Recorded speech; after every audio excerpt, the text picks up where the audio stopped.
Good morning.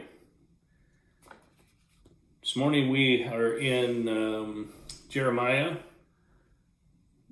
12 through 14, and then starting 2 Timothy chapter 1. Jeremiah, to me, today's reading is a case of Jeremiah kind of wondering why the wicked people are prospering.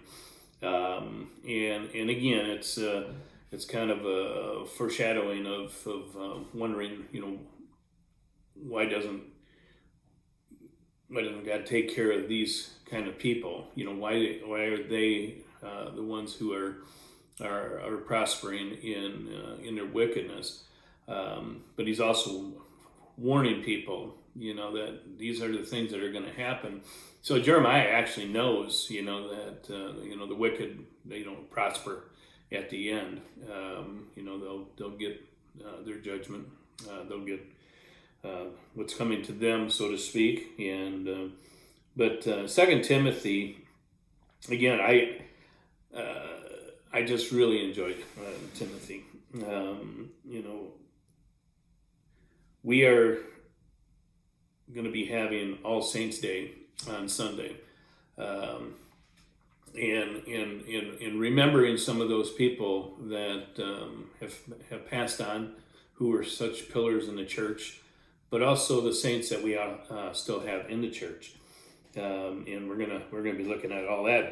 But Timothy jumped out at me because of that today. It says, verse 4: "Remembering your tears, I long to see you, so that I may be filled with joy.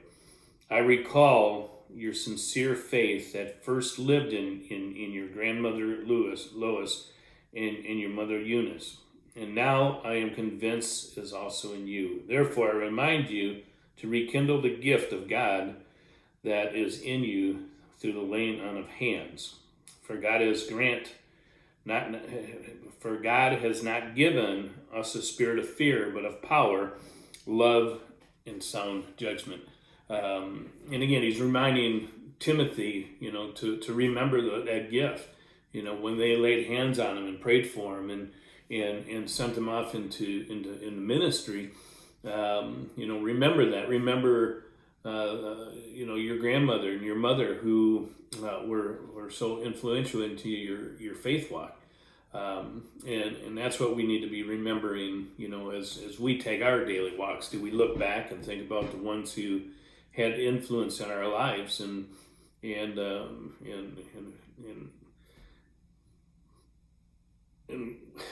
main one that jumps out at me is that we're not given a spirit of fear.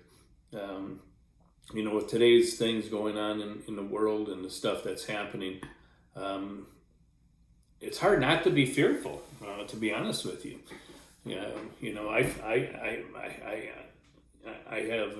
I get anxiety and probably fear thinking about, what kind of world that my grandkids are going to have down the road. When I'm gone, when they're my age. What kind of world are we going to have, just with some of the things that are going on? And I got great confidence in this the generation that's coming up, that they're gonna make some sound judgments. They're gonna make some things. But we as the saints of the church, we need to be pouring into our young ones too. And again, that's what was so important here with Timothy. With his grandmother, his mother, and just taking care of that part of his life. Giving them an option, giving them a choice to either accept Christ or not accept Christ. But when that option's not even on the table, it's hard to do. So, but it says, "So don't be ashamed of the testimony about our Lord, or of me, his prisoner. Instead, share in suffering for the gospel, reliant on the power of God." He's using power again. And the word power in here is dunamis. And it's a power of dynamite. It's super powerful. It's not just, you got the power to do this. No, you got the power to do this. We don't need to live in fear, but we need to live in we have a spirit of power that's going to dominate that stuff. And that's going to dominate our fear. So again, enjoyed reading the book of Timothy. There's a whole lot more in the middle of this. I'd love to hear your thoughts. And also, if you're watching this, I would love some pictures of some of our saints that were influential in the church.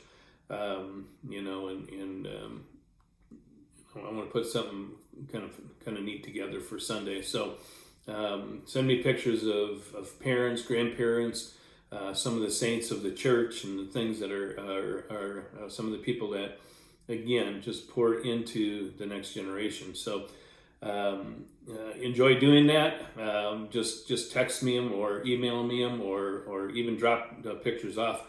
Put them on my desk if I'm not here, and I will scan them, and I'll make sure you get those pictures back. So have a great day today. God bless you all, and I will see you tomorrow morning.